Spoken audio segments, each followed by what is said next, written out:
However, Thomas Jefferson was an example of the opposite.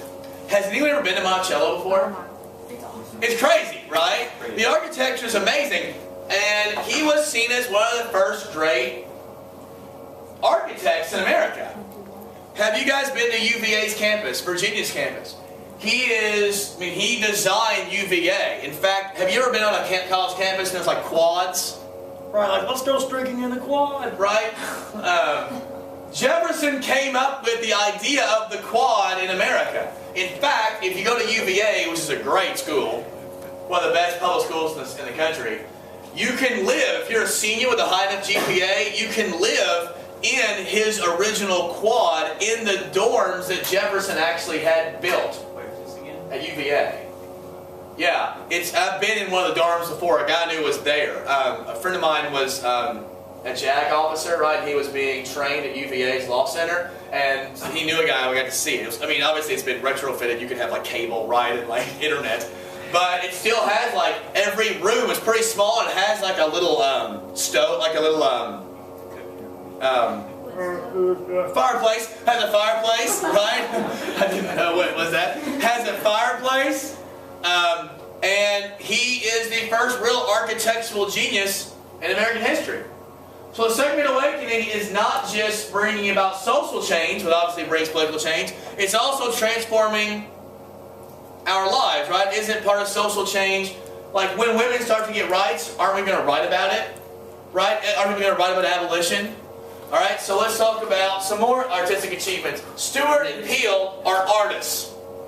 And they're famous for basically doing the same thing. Referring back to Great Awakening, by the way. We'll do that. Alright. Your learning target is over here. You just said what? If you can think of one American person in the history of America who basically has mythical status, who almost seems non-human, who is it? George Washington. George Washington. One of the reasons why, one of the reasons why he has mythical status is because of the way he's been portrayed in art, right? Peele and Stuart got famous painting a bunch of George Washington portraits. The portrait that you see of Washington, right? He's sturdy, and his face is firm, and he's got leadership written all over him. In reality, by the way, he had smallpox. He had pots all over his face. He had a million different types of teeth, wood and ivory, and all different types of things going on. That wasn't uncommon, by the way. Dentistry wasn't at its peak, right, in the late 18th century. Is that why he, like, in Indian? He never smiles. Yeah. No one ever smiles in the paintings, right? Think about how many times you've been to the dentist and all the crazy things you've had done with your mouth. Now imagine that none of that ever happened. Did he have wooden teeth? That's never been your... It wasn't uncommon for people to have different types of chompers, right? One for eating. Whoever gets the food there. Right. Fancy guest, right? Another one I'm sure you've heard of, don't worry about the Hudson River School of Art, is music, Stephen Foster. He's really the first American famous musician. What type of stuff is he singing about? It's real Patriotic. rough, right? Obviously, why should we know it here? What do you write? Or, My Old Kentucky Home, right? My Old Kentucky Home. Cantown Races, Old Susanna. Most of his music was very racist. My Old Kentucky Home has been changed a few times to take out racist remarks. At UK games, every now and again, when they sing My Old Kentucky Home, you can hear a redneck up in the crowd sing their real words. And you're like, oh wow, how was the Klan meeting? And he's like, it was great. I don't know what you're talking about. Alright, literature-wise, there is a movement called the Knickerbocker Group. Where do you think this is coming from? New York. New York, right? And there are many authors I bet you've heard of before the Knickerbocker Group. Where have you heard of Washington Irving? You have. In fact, there are movies about one thing he's written, and there's now a TV show. Sleepy Hollow. Legend of Sleepy Hollow. Also, Rip Van Winkle. you've heard of James Fenimore Cooper before, who wrote a book that also became a movie and has an awesome soundtrack. If you're keeping him triple X. Yes, triple X. Yes. In 1846, he was like, one day there'll be a Vin Diesel. It's going to be awesome. No, Last of the Mohicans. Oh, okay. It does have an awesome soundtrack, yes. I listened to it the second time I went to go take the SAT, and my math score went up about 30%. I like to think it was because of that. Or maybe it was because my first score was not so great. Who else is on there? Oh, you guys, don't worry about Brian. Let's go down to Transcendentalism. Isn't that where you are, AP? Yes. Yeah. Who wasn't in here who was liking it? Yeah, I was trying to explain the first block, and I was like, I think it's Peyton. I couldn't remember if you did or not. They were like, that makes sense. Yeah, everyone's like, oh, that makes sense. But it's not a bad thing. Oh, it's a bad. Anything Peyton likes can't be good. All right. What is Transcendentalism all about? What's it about? You're learning about it. What's it about? What? See? It is about nature, right? It's about long paragraphs about leaves. What is trans? Yeah, what's it about? It's like removing yourself from the physical world emotionally. Yeah, because if you connect with nature, what do your senses do? They wander. They transcend into truth. Ooh, Right? makes sense. Did you just... If you become one, and if you are, people are self-disciplined, right?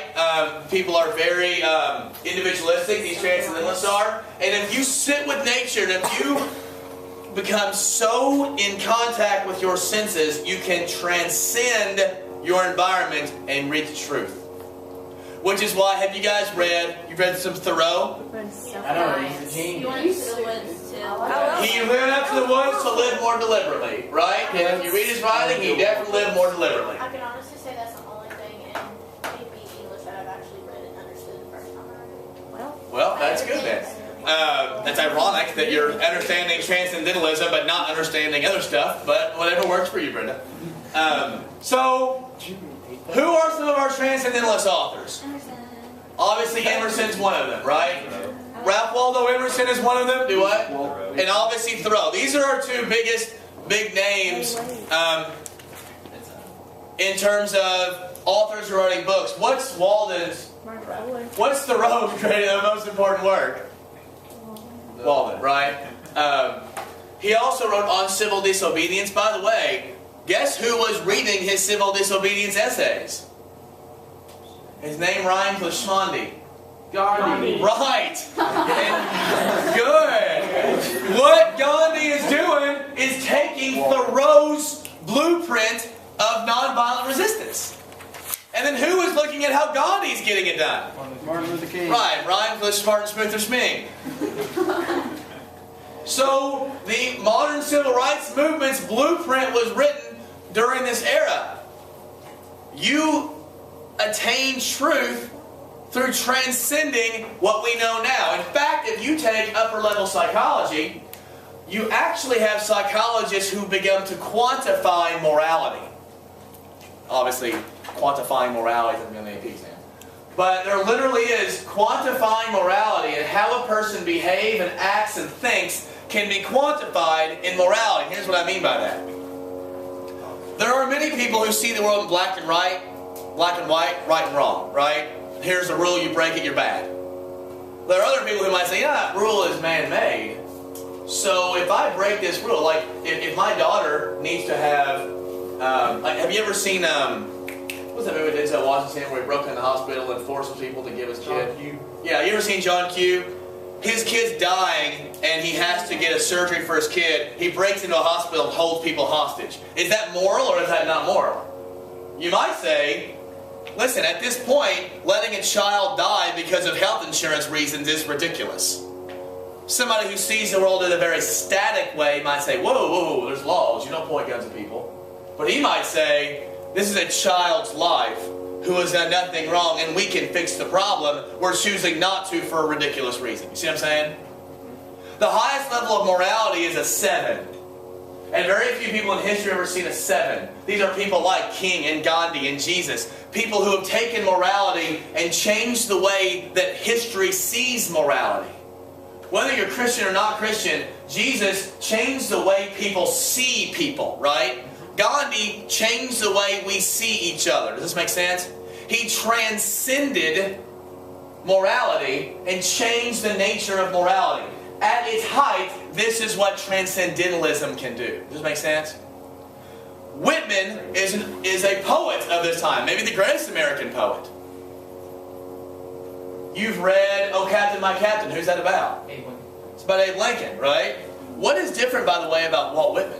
What's weird about Whitman, for a mid-19th century great American author, what was different about him?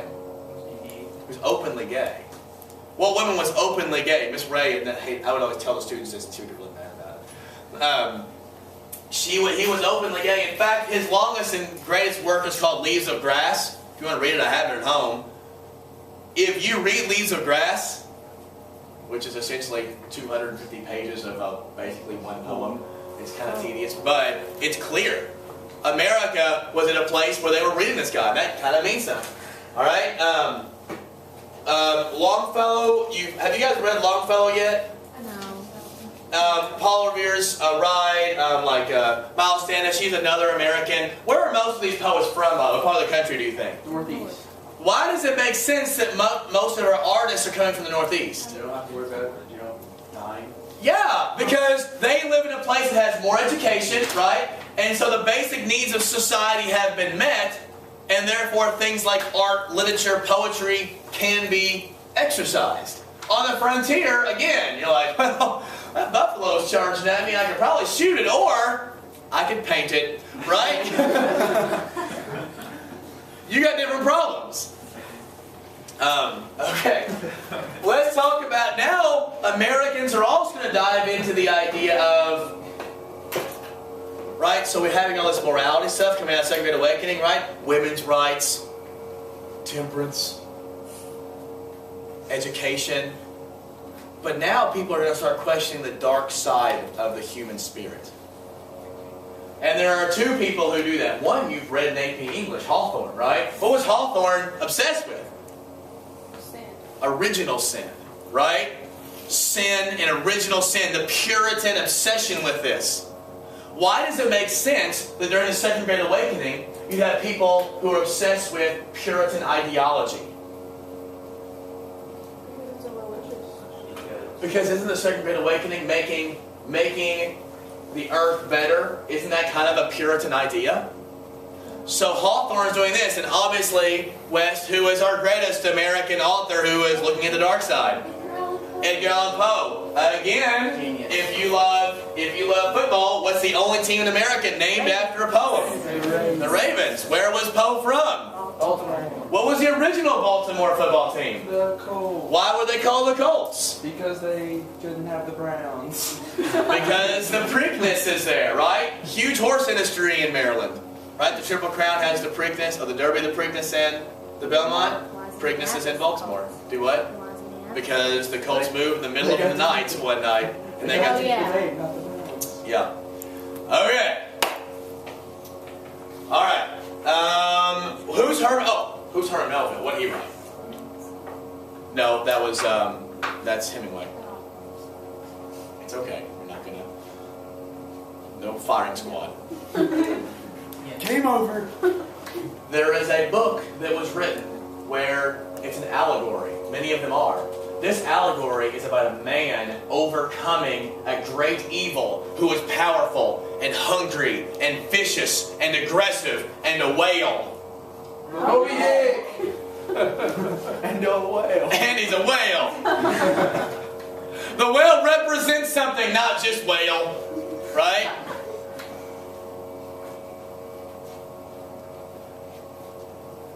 Also, if you're having a more educated society, obviously the Second Great Awakening is, aren't they trying to push education?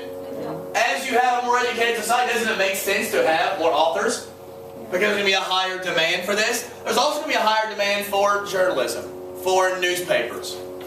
People's ideas are swayed by what they read, right? You are what you read. What if you don't read anything? You are nothing. Horace Greeley is the first truly powerful journalist in America since Thomas Paine. By the way, did Thomas